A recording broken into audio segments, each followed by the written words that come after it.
Hello friends, स्वागत है आपका आपके अपने लीगल चैनल सोच पर प्रहार में। मैं हूं एडवोकेट सनी शर्मा और दोस्तों आज के इस वीडियो में कुछ प्रैक्टिकल बातें करेंगे। कुछ ऐसी बातें जिनसे आप अपने अपने मुकदमों से बाहर आ सकते हैं, कुछ ऐसी बातें जिनसे आपको लड़ने में सहारा मिल सकता है, शक्ति मिल सकती है। दोस्तों देखिए, आपको प्रैक्टिकल अनुभव के आधार पर मैं एक चीज़ बताता हूँ। कल मुझे एक कॉल आती है, कॉल में अपनी पूरी उन्होंने जो स्टोरी लाइन थी बताई, मुझसे उन्होंने सॉल्यूशन मांगा। तो जो भी मैंने उनको बताया दोस्तों, उसके बाद उनका कहना था कि मेरे को इन सारे केसेस को लड़ने के लिए लड़की के प्लेस पर जाना पड़ेगा, क्योंकि जितने भी केसेस उसने किए हैं वो सारे उसने अपने प्लेस पे किए हैं। अब जब मैं वहां पे जाऊंगा तो जो लड़की के भाई हैं वो मुझे धमकी दे रहे हैं, लड़की के रिश्तेदार मुझे धमकी दे रहे हैं कि अगर तू यहाँ आएगा तो फिर हम तेरा ऐसा करेंगे और वैसा करेंगे। इसलिए वो बहुत ज़्यादा घबरा रहे थे कि अगर अब मैं वहां पे जाता हूं तो क्या होगा। देखिए दोस्तों, ऐसा सभी के साथ होगा, क्योंकि जो लड़की है वो जो भी केस आपके ऊपर करेगी वो अपने प्लेस पर करेगी।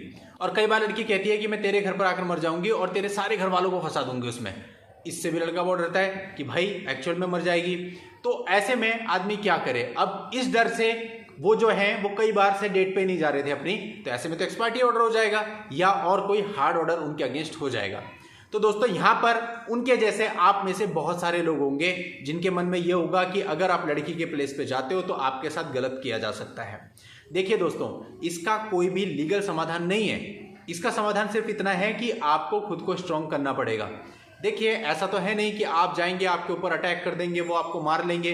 अगर ऐसा करते हैं तो आपके पास राइट है कि आप उनकी कंप्लेंट दर्ज करा सकते हैं। लेकिन इसका सॉल्यूशन आप मुझे बताइए। वो जो केसेज हैं वो तो आप अपने यहाँ पे ट्रांसफर करा नहीं सकते, लड़ने तो आपको वहीं जाना पड़ेगा। तो आपको मेंटली स्ट्रांग रहना पड़ेगा, क्योंकि दोस्तों जो लोग बोलते हैं वो करते नहीं हैं, और जो करने वाले होते हैं वो सीधा कर ही देते हैं, वो बोलते नहीं हैं। देखिए, ऐसा बहुत होता है। ये मैं आपको अपने एक्सपीरियंस से बता रहा हूँ। कैसा एक्सपीरियंस, मैं थोड़ा सा आपको बताता हूँ। हम लोग क्रिमिनल केसेस लड़ते हैं तो कई बार जो अपोजिट पार्टी होती है वो हार्ड क्रिमिनल होता है, इतना हार्ड क्रिमिनल कि उनके बीच में गैंग वॉर चल रहे होते हैं। उस टाइप का क्रिमिनल की मैं बात कर रहा हूँ। इस तरह का हार्ड क्रिमिनल अगेंस्ट होता है। अब वो देखता है, अच्छा ये वकील साहब मेरे विरोध में लड़ रहे हैं, तो अपने को भी धमकियाँ आती हैं, ऐसा कर देंगे, वैसा कर देंगे, उड़वा देंगे। और तो और छोड़िए, ये जो हम चैनल चलाते हैं इसके बाद जब हम कोई ऐसी वीडियो बना देते हैं जो कि मेंस के राइट में होती है तो भी कुछ लोगों के व्हाट्सएप पर धमकियाँ आने लगती हैं। जब फीमेल राइट पर कोई वीडियो आ जाती है तो भी कुछ लोगों की धमकियाँ आने लगती हैं। तो क्या करें? इन धमकियों से डर के बैठ जाएं कि हम अपना काम नहीं करेंगे? दोस्तों, ये जीवन का पार्ट है। मेरे को तो जब कोई ऐसी धमकी आती है ना व्हाट्सएप पर, कोई वीडियो देख करके या किसी भी माध्यम से, तो मैं अपने घर का एड्रेस भेजता हूँ उनको कि ये एड्रेस है, आपको जो खेड़बंदरी कर लो। दोस्तों देखिए, जिसे करना है ना वो सीधा करेगा, और करने वाले जो होते हैं वो पूछते नहीं है या फिर जबान नहीं चलाते, वो सीधा करते हैं। और जिन्हें जुबान चलानी आती है वो करते नहीं है। इस बात को आप ध्यान रखिएगा। चाहे वो लड़की के रिलेटिव्स हों, चाहे वो और कोई हो, अगर कोई आपको बार बार धमका रहा है तो समझ लीजिए उसके अंदर उतना गट्स नहीं है कि वो कर लेगा।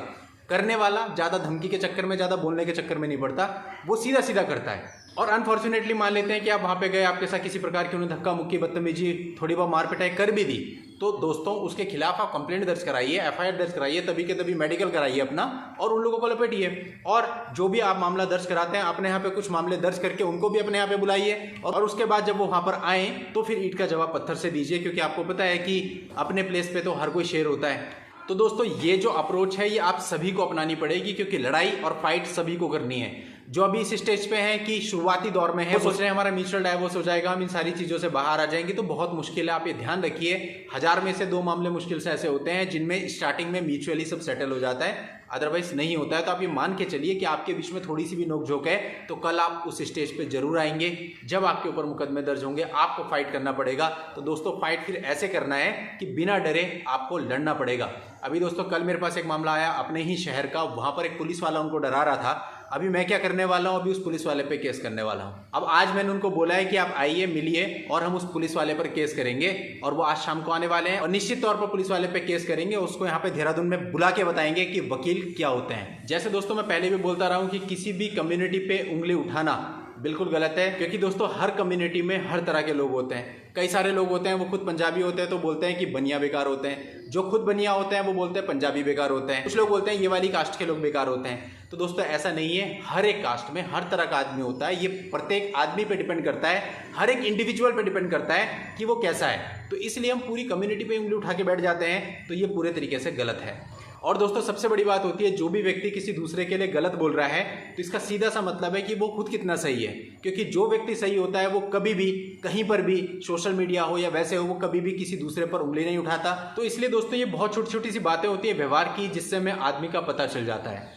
अब दोस्तों अगर हम YouTube की भी बात करें, यहाँ पे भी आप ऐसे बहुत सारे लोग देखोगे जो केवल अपने अपने चैनल्स पर दूसरों की बुराई करते हैं कि फला फला ऐसा है, फला फला ऐसा करता है, फला फला ऐसा करता है। तो दोस्तों एक बात मैं आपको कहना चाहूँगा, जो विनर्स होते हैं ना वो केवल अपने लक्ष्य को देखते हैं, और जो इस प्रकार के लूजर्स होते हैं वो दूसरों को देखते हैं कि दूसरा कहाँ तक पहुँचा है। आपको भी यही ध्यान रखना है, आपको अपना लक्ष्य देखना है कि आपको इन सारी चीज़ों से बाहर आना है। देखिए दोस्तों, यदि आप सेम टाइम पे 10 चीज़ों में पढ़ेंगे तो सारी चीज़ें गलत हो जाएंगी, गड़बड़ हो जाएंगी, जिन्हें सुधारना बहुत मुश्किल हो जाएगा। इसलिए एक रास्ता चुनिए। अगर आप मैट्रिमोनियल विवाद में फंस रहे हैं तो पहले आप तय कीजिए कि आपको किस रास्ते पे जाना है, और उसके बाद जब आपने एक बार तय कर लिया तो बस फिर उसके बाद लग जाइए उस एक रास्ते से आपको आगे बढ़ना है। बाकी दोस्तों मैं ये कहूँगा कि सोच अपनी अच्छी रखिए। सोच अगर आपकी अच्छी होगी तो आपको जस्टिस मिले ना मिले, लेकिन इतना ध्यान रखिएगा मन की शांति आपको जरूर मिलेगी, और वो जस्टिस से भी बड़ी होती है। देखिए जिसकी सोच सही होती है ना, उसके 10 केस चलते हैं पर उसको फर्क नहीं पड़ता। उसके मन में शांति होती है कि ठीक है वो साइड बाय साइड चल रहे हैं, लेकिन वो फिर भी हैप्पीली अपनी लाइफ को गुजार रहा होता है। लेकिन जहाँ पर सोच ही सही नहीं है ना, वहाँ अगर एक भी केस हो जाए तो रात को सपने में फिर वही केस आता है। वो आपको ना सोने देता है, ना काम करने देता है, मेंटल प्रेशर में ले लेता है। कल मेरे पास एक मामला आया जिसे सुन करके मैं बहुत दंग रह गया। आए दिन बहुत सारे मामले आते हैं, बहुत सारे मामलों पर हम डील करते हैं, पर कुछ मामले ऐसे आ जाते हैं जो हमें भी रात को सोने नहीं देते। कल दोस्तों झारखंड का एक मामला आया मेरे पास। उसमें उन्होंने एक लड़की से शादी की बात करी। लड़की ने कह दिया कि मेरा पहले से बॉयफ्रेंड था, तो मैं अगर तुमसे शादी करूंगी तो मैं तुम्हारे साथ नहीं रह सकूंगी। ये सब बातें जब घर वालों को पता चली तो उन्होंने शादी तुड़वा दी। तो उन्होंने कहा कि ठीक है रिश्ता नहीं करते हैं। अब जब ये बात लड़की के घर वालों को पता चली तो लड़की के घर वाले प्रेशर बनाने लगे कि नहीं आप रिश्ता करो। अब जब उन्होंने रिश्ता करने से मना किया तो उन्होंने लड़के वालों पर केस करवा दिया, 376, 354 और बहुत सारी धाराएं लगा के 10 लोगों पे केस करा दिया, पूरे परिवार के। अब देखिए आप दोस्तों, जो मेन एक्यूज था उसकी तो बेल हुई नहीं, बाकी सब लोगों की बेल हो गई। जो मतलब लड़का था जिसके ऊपर मेन इल्जाम था उसकी बेल नहीं हो पाई। तो कोरोना काल चल रहा था, उनको जेल हो गई। और दोस्तों डिप्रेशन और कोरोना के में आपको पता ही है कि बेल एप्लीकेशंस पर सुनवाई नहीं हो रही थी तो बाहर भी नहीं आ पाए। तो इन सारी वजहों से लास्ट मंथ जो है उनकी डेथ हो गई। और दोस्तों ये कितना बड़ा लॉस है उस फैमिली के लिए जिन्होंने कभी कोई क्राइम किया ही नहीं, उन्होंने कुछ भी नहीं किया ऐसा, और उन्हें इतना बड़ा लॉस बियर करना पड़ रहा है। मतलब मेरे पास शब्द नहीं है कि मैं उनको क्या बोलूं। हो सकता है वो भी अभी मेरा वीडियो देख रहे हो, झारखंड से बिलोंग करते हैं, कल मेरी बात हुई थी, और आगे उनको अभी डर है कि वो लड़की दोबारा से बाकी लोगों पर ऐसा कुछ ना कर दे, क्योंकि घर पे और भी मेंबर्स हैं और वो मुकदमा तो अभी चल ही रहा है। और डर ये है कि हम कोई एक्शन लेते हैं तो उनकी तरफ से कुछ ना हो जाए। तो दोस्तों ऐसी ऐसी चीजें हो रही हैं समाज के अंदर जहां पर किसी की जान तक की परवाह नहीं की जा रही है। अपने मतलब के लिए, अपने स्वार्थ के लिए उन्हें कोई फर्क नहीं पड़ता किसी की जान चली जाए, केवल अपना काम सिद्ध होना चाहिए, अपना काम चलना चाहिए। तो दोस्तों ऐसे में, ऐसे माहौल में आप क्या उम्मीद करते हैं जस्टिस की? इसलिए दोस्तों जस्टिस चाहिए तो अपने हिसाब से लेना पड़ेगा, उस तरह से नहीं मिल सकता। अगर आप एक ट्रेडिशनल अप्रोच में जाकर के केसेस को लड़ेंगे, नहीं मिल सकता। कई बार आपको कानून में जाना पड़ेगा, कई बार प्रैक्टिकल अप्रोच में जाना पड़ेगा, कई बार अलग अलग तरीकों से आपको चलना पड़ेगा, पर पूरे किताबी और कोरे ज्ञान के बेस पर, अनुभवहीन ज्ञान के बेस पर आप कोर्ट में केसेस नहीं जीत सकते किसी भी तरह से। अगर आपको केस जीतना है तो आपको ज्ञान भी चाहिए, साथ ही साथ आपको प्रैक्टिकल नॉलेज भी चाहिए। एक ऐसा आदमी आपको अपने अपने प्लेस पर चाहिए जो आपको रिप्रेजेंट भी कर सके कोर्ट के अंदर। केवल हल्ला करने से या फिर आवेश दिखाने से कुछ भी नहीं होगा, केवल आपकी मानसिक शांति भंग होगी। सबसे पहला काम है कि आप खुद को कूल रखिए। जब तक आप खुद कूल नहीं है ना, कुछ भी नहीं हो सकता। आप खुद को बिल्कुल शांत रखिए, अपने मन को, अपने दिल को शांत रखिए। आपके माता पिता हैं, आप एक भी डेट पे मत ले जाइए कोर्ट में। मैं कह रहा हूं, हम तो कभी माता पिता को आज तक नहीं बुलाया कोर्ट में। बहुत जरूरी होने पर, जब उनके विचारों के बयान होने हैं उस समय पे एक बार बुला लिया, अदरवाइज माता पिता को नहीं बुला। माता पिता तो छोड़ो, मेरे केस में तो लड़कों को मैंने नहीं बुलाया 2-2 साल से, वो अपने घर पे बैठे हुए आराम से, और कोई भी अगेंस्ट ऑर्डर पास नहीं हुआ है किसी के भी खिलाफ। तो दोस्तों ये सब आपकी इंटेंशन है। अब अगर मैं ये सोचूं कि भाई मेरा क्लाइंट बार बार आएगा, वो मुझे बार बार पैसे देगा, तो ये फिर एक गलत दुर्भावना है जिसकी वजह से मैं उनको परेशान करूंगा। और यही शिकायत बहुत से लोगों की होती है कि सर हमें बहुत परेशान किया जाता है। देखिए दोस्तों, पैसा कमाना कोई बुरा नहीं है, पैसा हर कोई कमाता है। मेरा लीगल प्रोफेशन है, मैं लीगल प्रोफेशन से कमाता हूं। आपका कोई और प्रोफेशन होगा या आप कोई बिजनेस करते हैं, किसी की दुकान है, वो उससे कमाता है। पैसा तो बिल्कुल बुरा नहीं है, क्योंकि हर एक व्यक्ति चाहता है मेरे बच्चों का लिविंग स्टैंडर्ड अच्छा हो, मेरा लिविंग स्टैंडर्ड अच्छा हो। इसमें कोई बुराई नहीं है। बुराई ये तब बन जाती है जब उस पैसे का मिसयूज होने लगता है, और जो लालच है वो उस पैसे को कमाने के लिए आपको ये प्रेरित करती है कि आप अपने उसूलों की कुर्बानी दे दें। वहाँ पैसा गलत है दोस्तों। अगर आप सही रास्ते पे चल के ईमानदारी से 5 लाख रुपए महीना कमा लो तब भी कोई बुरा नहीं, आप कितना भी कमा लो वो आपकी मेहनत का है। लेकिन अगर आप ये सोचो कि मैं सामने वाले को परेशान करूँ, हैरेस करूँ तो मुझे 20,000 रुपये 50,000 रुपये और मिल सकते हैं, अब ये गलत हो गया पैसा। दोस्तों देखिए एक एग्जांपल देता हूँ, आप डॉक्टर साहब के पास जाते हैं, आपकी तबीयत खराब होती है, डॉक्टर साहब कहते हैं जी मेरी 500 या 1000 रुपये जो भी है मेरी कंसल्टेशन फीस है आप दीजिए, वो आपको प्रिस्क्राइब कर देते हैं, आप ये दवाइयाँ ले लीजिए। यहाँ तक सब कुछ ठीक है क्योंकि उन्होंने बड़ी मेहनत से वो डॉक्टर बने होंगे, उनके माँ बाप ने बहुत प्रयास किए होंगे, उनकी खुद की बहुत मेहनत होगी और बहुत सारा पैसा भी उनका लगा होगा, तब वो उस पोजीशन पे पहुंचे हैं कि आप उन पर विश्वास कर सकते हैं, आप उनके पास जाते हैं। और कोई डॉक्टर देखिए आपको ये थोड़ी कहता है कि आप मेरे पास आइए, आप खुद जाकर के लाइन में बैठते हैं। आप देखते हैं बहुत सारे डॉक्टर होते हैं, एक डॉक्टर सामने खाली है लेकिन आप उसके पास नहीं जाते, आप उसके पास जाते हैं जिस डॉक्टर पे भीड़ लगी हुई है, क्योंकि आप उस पर ट्रस्ट करते हैं कि वो अच्छा डॉक्टर है। तो डॉक्टर आपको इनवाइट नहीं कर रहा, आप अपनी परेशानी के लिए डॉक्टर के पास जा रहे हैं, वहाँ बैठ रहे हैं और उससे कंसल्टेशन ले रहे हैं, उसके बदले वो अपनी फीस ले रहा है। यहाँ तक बिल्कुल ठीक है। अब गलत कब होता है? जब डॉक्टर साहब आपको जानबूझकर सही दवाइयाँ रिकमेंड नहीं करते कि दोबारा आए, अब आ गई दुर्भावना, या फिर जानबूझकर किसी 10 रुपए की चीज को आपको 1000 रुपए का बोल के बेचते हैं या 5000 रुपए का इंजेक्शन बोल के बेचते हैं, जैसे अभी कोरोना काल में हुआ, या फिर बगल वाले केमिस्ट से सांठ-गांठ कर लेते हैं, या फिर आपको वो दवाइयां रिकमेंड करते हैं जो केवल उन्हीं के हॉस्पिटल में मिलेंगी, या फिर आपको अननेसेसरी ऑपरेशन सजेस्ट कर देते हैं क्योंकि उसमें लाखों रुपए बन रहे हैं, या फिर आपको अननेसेसरी हॉस्पिटल में रहने के लिए बोल देते हैं क्योंकि उनमें उनका 30-40 हज़ार का बिल बन जाएगा। अब ये सारी चीजें दोस्तों गलत हो गई। यही सेम चीज हमारे प्रोफेशन में भी है। जब तक हम लोग अपनी ईमानदारी से आपको अपनी सर्विसेज देके पैसा लेंगे तब तक ठीक है, लेकिन जब हमारी इंटेंशन गलत हो गई तो फिर सब कुछ गलत हो गया। इसलिए दोस्तों सारी बात है इंटेंशन की। प्रोफेशन, बिजनेस कोई भी गलत नहीं है, लेकिन बात सारी ये है कि जब आप उसको गलत तरीके से करने लगते हैं, पैसे का लालच आपको घेर लेता है, तब वो गलत बन जाता है। तो इसलिए दोस्तों मेरा ये सजेशन है कि आप लोग भी अपने अपने फील्ड्स में जहां भी हो, सबसे पहले अपने आप को अच्छा करना सीखिए, खुद को गुड ह्यूमन बीइंग बनाइए, उसके बाद सारी चीज़ें सही हो जाएंगी। ये केसेज, ये सारी चीज़ें ये हमेशा चलती रहेंगी जीवन में। भगवान करे आप केसेज से जल्दी बाहर आ जाएं, लेकिन उसके बाद भी परेशानियां तो पूरे जीवन भर चलती हैं। किसी के ऊपर केसेज हैं, किसी की तबीयत खराब है, किसी की मेडिकल प्रॉब्लम है, किसी को कुछ और है, किसी को और कुछ है। मतलब आप देखेंगे कहा है ना, नानक दुखी है सब संसार, यानी पूरा संसार ही दुखी है। आप किसी को भी खुश नहीं पा सकते। खुश आप केवल तब रह सकते हो जब आप एक अच्छे इंसान हो। और अच्छे इंसान आप कैसे बनोगे? बहुत सिंपल है। आप देखो ना आपके अंदर क्या बुराई है, आप उस बुराई को खत्म करो, आप ऑटोमेटिकली अच्छे इंसान बन जाओगे। आपको किसी के मोटिवेशन की, किसी की प्रेरणा की जरूरत नहीं है, केवल आपको अपने अंदर झांकने की जरूरत है, सेल्फ एनालाइज की जरूरत है। जब आप खुद को एनालाइज करोगे आपको पता चलेगा मेरे अंदर ये बुराई है और मुझे कल से इसको नहीं करना है। आप छोड़ देंगे। क्यों? क्योंकि आपको अपना चेहरा भगवान के सामने भी दिखाना है ना। ये दुनिया तो हमेशा ही उल्टा बोलेगी। आप कोई भी अच्छा काम कर लीजिए, 100 लोग सही बोलेंगे, 100 लोग आपको गाली दे देंगे, तो उससे कोई फर्क किसी को नहीं पड़ना चाहिए। जो सही आदमी है उसको फर्क नहीं पड़ता कि लोग उसको कितना अप्रिशिएट कर रहे हैं या फिर लोग कितना गलत बोल रहे हैं, वो केवल अपना काम करेगा। आपको भी ऐसे ही बनना है। लोग क्या करते हैं कि कुछ अच्छा काम करते हैं, कुछ लोगों ने बुराई निकाली तो वो डिमोटिवेट हो जाते हैं कि हमने तो अच्छा किया था फिर भी बुराई मिल रही है तो क्या फायदा। अरे हमें क्या लेना, कोई बुराई कर रहा है कोई अच्छाई कर रहा है, हम अच्छा कर रहे हैं ना, और सबके साथ अच्छा कर रहे हैं। देखिए दोस्तों कोई भी भेदभाव नहीं होना चाहिए किसी भी तरह का। हम सारे एक ही ईश्वर के संतान हैं और अगर हम सब प्रेम पूर्वक रहेंगे तो ये लड़ाई झगड़े ऑटोमेटिकली खत्म हो जाएंगे। तो इसकी जड़ जो है उसको पकड़ना है ना कि ऊपर ऊपर लड़ते रहे, जड़ें वैसी की वैसी हैं तो वो पौधा तो फिर ग्रो हो जाएगा। तो कैसे आप इन चीज़ों को सही करोगे? इन चीज़ों को सही करने का मूल तरीका यही है कि अगर आप अपनी जड़ों को ही सही कर लो, अगर आप चीज़ों का जो बेस है उस ग्राउंड को ही सही कर लो, तो कभी भी ये सारी चीज़ें होंगी ही नहीं। अब ठीक है हमारे साथ ये हो रहा, हम ये तो नहीं चाहेंगे ना कि कल को हमारे बच्चे बड़े हों और उनके साथ भी यही हो। तो कम से कम उनकी भलाई के लिए हमको पहले एक अच्छा एग्जाम्पल बनना होगा, एक अच्छा एग्जाम्पल सेट करना होगा। दोस्तों देखिए, बच्चे को पिता कहता है कि भाई आपको झूठ नहीं बोलना है, आपको ऐसे रहना है, ऐसे रहना है स्कूल में। लेकिन दोस्तों खुद वो तरह तरह की बेईमानी करता है, खुद वो किसी काम करता है किसी मार्केटिंग कंपनी में, तो उसके प्रोडक्ट को जब बेचता है तो हजारों झूठ बोलता है, फिर कहता है ये बिजनेस का पार्ट है। दोस्तों गलत होता है, चाहे वो किसी भी तरह से किया जाए।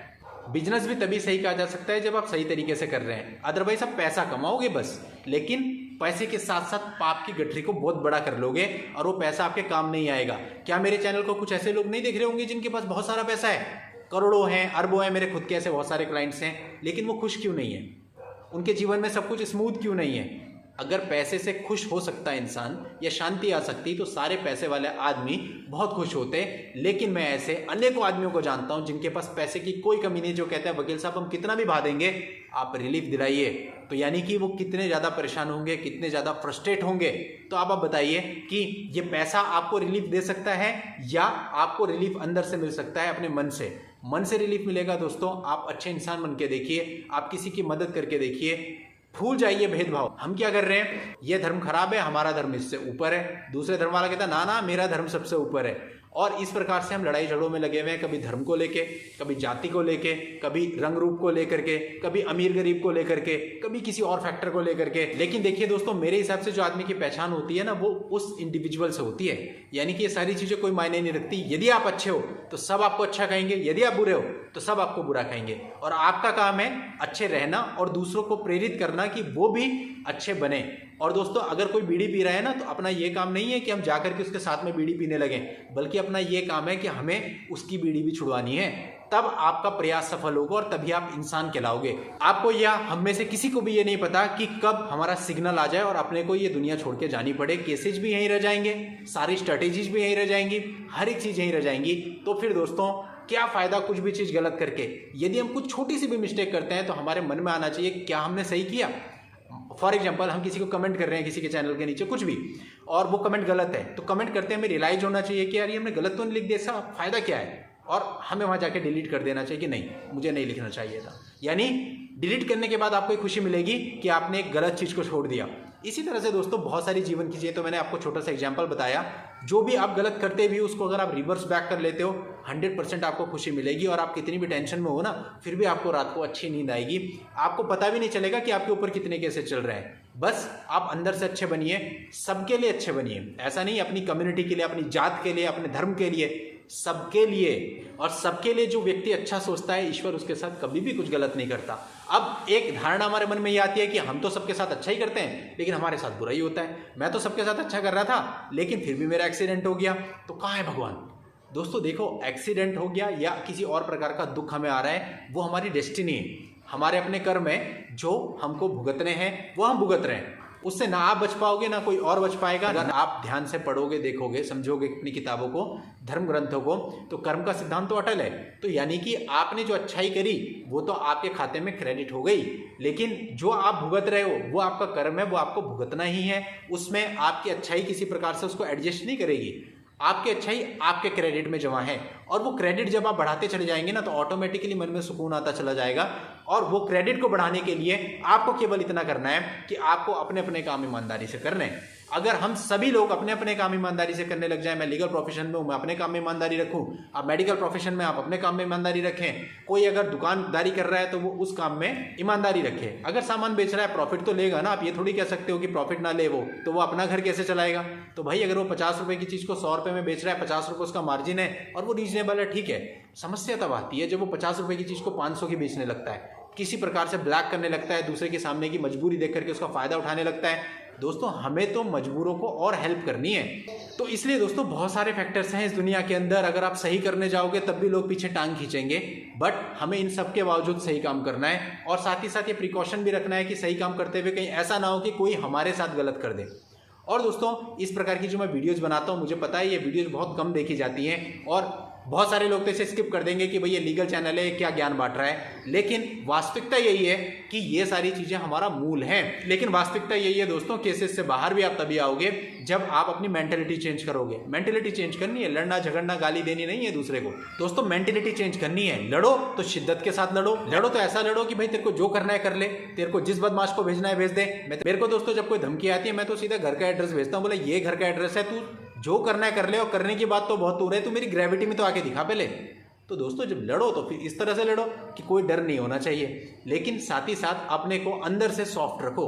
हार्ट आपका सॉफ्ट होना चाहिए। वो चीज उन लोगों के लिए जो आपके साथ गलत कर, आपके साथ गलत शब्दों का प्रयोग करते हैं, उनको तो कोई छूट मत दो, उनको तो लठ उठा करके बजाओ, लेकिन अंदर से आप बिल्कुल सॉफ्ट होने चाहिए सभी के साथ। देखिए दोस्तों, मैं जानता हूं कि मैं या हम सभी लोग, हमारे अंदर बहुत सारी बुराइयां हैं, और इन बुराइयों को दूर केवल हम ही कर सकते हैं। अब यह हमारे ऊपर है कि हम पूरे ही जीवन बुराइयों में लगे रहें, या अब एक स्टेज पे आके हम रुकें कि नहीं, जीवन के 30-35 साल चले गए हैं, ये मेरे अंदर बुराई है, आगे के लिए मुझे नहीं करनी। लाइक दोस्तों मैं कहूँ कि शराब ही, कई लोग शराब पीते हैं। अब शराब कितनी अच्छी चीज़ है। अब दोस्तों हमारे देश में आधे से ज़्यादा जनसंख्या ऐसी होगी जो अल्कोहल लेती है। आपके छोटे बच्चे हैं दोस्तों, क्या उन पे आप अच्छा इफेक्ट डाल रहे हो? कह रहे हो मैं तो पार्टी कर रहा हूँ, अपने आप को जस्टिफाई करते हैं कि मैं सही काम कर रहा हूँ। आप सही काम नहीं कर रहे, आप लाइफ एंजॉय नहीं कर रहे, आप केवल अपने शरीर को खराब कर रहे हो, वो भी पैसा लगा के। कितने बुद्धिमान हो आप। तो दोस्तों ये नशा, ये शराब आपको कहीं नहीं ले जाएगी। कोई थोड़ी सी देर का एंजॉयमेंट, और उस एंजॉयमेंट के लिए आप पैसे भी बर्बाद करते हो, अपनी किडनी लीवर सब बर्बाद करते हो। अरे भाई अगर आप शराब पी रहे हो ठीक है, बहुत सारे लोग गलत चीज़ों में होते हैं, लेकिन एक स्टेज के बाद वो समझना चाहते हैं कि ये चीज़ गलत है, और गलत हो तो आपसे छोड़िए। क्योंकि दोस्तों मैंने ऐसे लोग देखे हैं जिन्होंने जिंदगी में शराब पी, जब समझाते थे तो वो दूसरों को बेवकूफ़ बताते थे। असमय उनको दुनिया छोड़ के जाना पड़ा, 2-2, 3-3 बच्चों को बहुत छोटी एज में अपनी पत्नी को छोड़ के चले गए, और बेचारे वो दर दर की भीख मांगी उन्होंने बाद में। किस प्रकार से उन्होंने अपना को मैनेज किया, किस तरह बच्चे बड़े हुए, ना कोई शिक्षा मिली बच्चों को, ना कुछ मिला। तो ये सारी चीज़ें अगर किसी के भी साथ होती हैं तो उससे पहले आपको कोई नोटिस नहीं आएगा कि आपके साथ ऐसा होने वाला है। जिस दिन होना होगा हो जाएगा, फिर आप लोग डायलिसिस पे पड़े रहेंगे और आपका पूरा परिवार स्पॉइल हो जाएगा। तो कहने का मतलब है, ये एक छोटा सा एग्जाम्पल है। तंबाकू गुटखा खाते हैं, कितने लोगों को कैंसर हो जाता है, लेकिन वो कभी ये नहीं सोचते कि ठीक है जीवन भर हमने गुटखा खाया, अब हम उसको छोड़ दें कम से कम। दोस्तों वीडियो बहुत ज़्यादा लंबी हो गई है, मैं अलग वे में चला जाता हूँ, और आप चूंकि अब मेरी फैमिली ही बन चुके हो, इतनी बड़ी फैमिली हम बन चुके हैं, तो मेरा मन करता है कि मेरे मन के अंदर जो विचार है वो मैं आपसे शेयर करूँ। मुझे पता है कुछ को अच्छे लगेंगे और कुछ को बुरे लगेंगे, पर कोई बात नहीं, जिनको अच्छे लगेंगे, अगर कुछ लोग भी, 2-4 लोग भी शराब छोड़ करके जिम में लग जाते हैं और अपने शरीर को अच्छा कर लेते हैं, अपने बच्चों के साथ अच्छा कर लेते हैं, तो दोस्तों ये इतना बड़ा वीडियो सफल हो जाएगा। और मुझे पता है कुछ लोग आके नीचे गलत लिखेंगे, कोई बात नहीं, लिख लीजिए, मैं रिमूव कर दूंगा, बस इतना ही तो करना पड़ेगा। तो दोस्तों नेक्स्ट टाइम लीगल वीडियो के साथ दोबारा मैं आपसे मिलता हूं, तब तक के लिए goodbye and thank you for watching, take care.